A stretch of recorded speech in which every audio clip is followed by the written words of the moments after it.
What if the truth is the one thing that they can't afford us to see? For years, we've been told a story about Jeffrey Epstein, a depraved financier who built a horrific trafficking network, preying on the vulnerable before allegedly taking his own life in a Manhattan jail cell. It's a nice, neat little story. It's a contained story. It puts a monster in the box and closes the lid. So yeah, but what if that's not the whole story? What if that neat, tidy narrative is just a curtain designed to hide something much more rotten? Demands for full disclosure have been met with institutional silence, fueling widespread theories of a massive cover-up. This is a story about how the Epstein scandal revealed a deep rot in our political system and why public trust may be permanently broken. So what is the government so terrified of finding in the Epstein files? Part 1, the promise of disclosure. Calls for transparency weren't coming from the fringes. They came from the heart of Washington.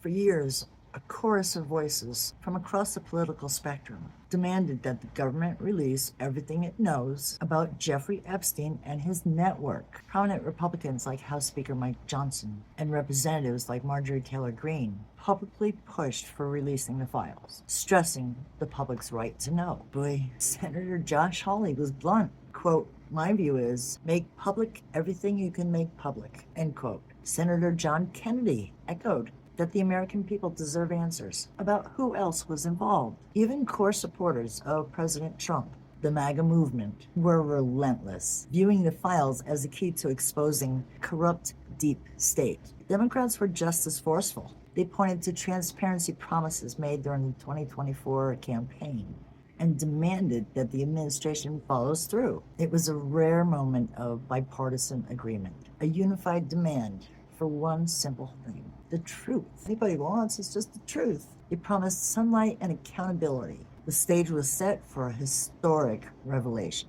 But instead, we got a brick wall. Actually, what we got was a real big distraction. And that was when, unfortunately, Charlie Kirk lost his life. But we were right there, and then we weren't. The wall of silence. Just as the pressure reached a boiling point, the government slammed the door. In July 2025, the Department of Justice and the FBI released a stunning two-page memo summarizing their official findings after an exhaustive review. First, there was no incriminating client list. The legendary Black Book, the smoking gun, meant to name the powerful and the complicit, simply didn't exist, according to the government. Second, there was no credible evidence that Epstein was blackmailing anyone. Really? And third, the memo declared that investigators did not uncover evidence that could predicate any investigation against uncharged third parties. In other words, case closed. Nothing more to see here.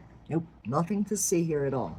The memo also officially reaffirmed the original conclusion. Jeffrey Epstein died by suicide. Allegedly. It initially cited video footage to confirm that nobody entered his cell area on the night of his death.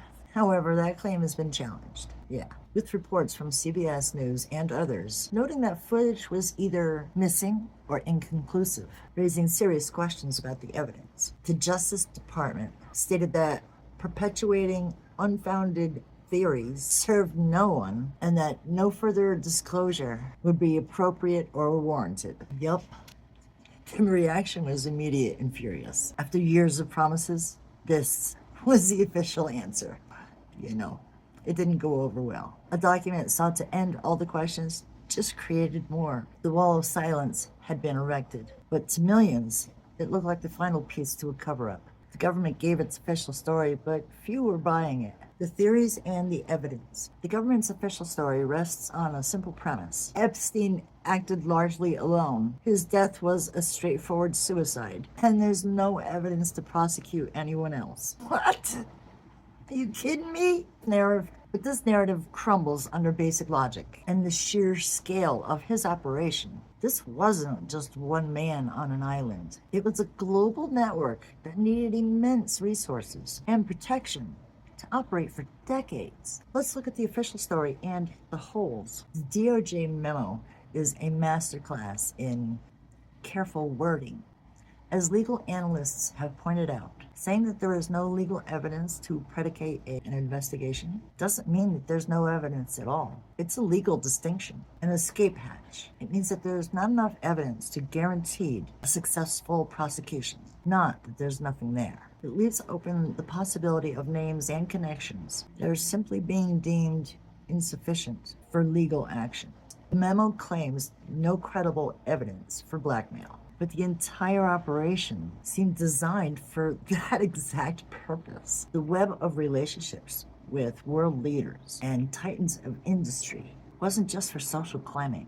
The cameras, reportedly in every room, those are the tools of a man gathering leverage. To believe he never used it is to believe that a shark doesn't bite. And the client list, the government says that one does not exist. That may be technically true. Maybe there wasn't a single neatly typed document. But flight logs, calendars, and emails, yeah, they certainly do exist. We know this because some have already been released, painting a damning picture for those who have traveled on Epstein's jet and visited his properties. To claim no list exists is a semantic game meant to deflect from the evidence that would create such a list if it were compiled. This is the core of the public's disbelief. The official story asks us to accept a series of improbable conclusions. A man with unparalleled connections was a lone predator, that a trafficking operation running for years had no powerful enablers, and that the government, with all its power, could find no one else to charge? You gotta be. No way. Part 4, the erosion of trust. The Epstein scandal is no longer just about the horrific crimes of one man. It has become a symbol of a deeper crisis, the collapse of public trust in our institutions. The government's handling of the files has thrown fuel on a fire of public cynicism that was already raging. When the Trump administration's own DOJ released a memo that contradicted years of promises, it created a firestorm, even with his own base. Supporters who had been promised transparency, well, they felt betrayed. President Trump himself seemed frustrated, telling reporters to stop asking about Epstein and urging his followers on social media to not waste time and energy on the matter, which he has also referred to as a Democratic hoax. This turn, where a leader who campaigned on transparency now urges people to move on, has only deepened suspicion. Yeah, the result is a political landscape where a vast majority of Americans don't trust the official answer. And, well, we don't believe that justice is going to be served. It's about the belief that there are two systems of justice in America, one for the average citizen and another for the rich and powerful. Figures like Ron Paul have argued that this case is a symptom of systemic corruption that has shattered the public's faith in government. Well, it has. The perceived cover-up has become a self-inflicted wound. By refusing to be transparent, the government has created a vacuum, now filled with suspicion, anger, and the unshakable belief that the entire system is rigged, a permanent stain. So why is the government so terrified of the Epstein files? The answer may not be a single explosive list of names. Terror isn't about who might be implicated. It's about the system that would be exposed. The full unredacted truth would likely reveal a level of systemic corruption that our institutions couldn't withstand. It would expose not just individuals, but the mechanisms of power that protect them. It would show how power and money allowed a monster to thrive for decades, shielded by the very systems meant to uphold the law. The government's final answer, that there's nothing more to see, is the ultimate tell. It's the admission that they would rather endure endless accusations of a cover-up than risk the fallout of full transparency. They have made a calculation. A deeply cynical and distrustful public is a lesser evil than a public that knows the whole ugly truth. In making that choice, they have confirmed the public's worst fears. They have cemented the belief that the government is not an instrument of justice, but a shield for the powerful. The Epstein scandal has left a permanent stain, not just on the individuals involved, but on the very idea of a government of, by, and for the people. The question is no longer what's in the Epstein files. The real question is whether our trust in the system could ever be repaired. If you believe this story needs to be heard, share this video. The truth only comes to light when enough people demand it. Subscribe for more investigations into stories that they don't want you to hear. Thanks for sticking around to the end. I really appreciate you guys. Hang in there. There's more coming.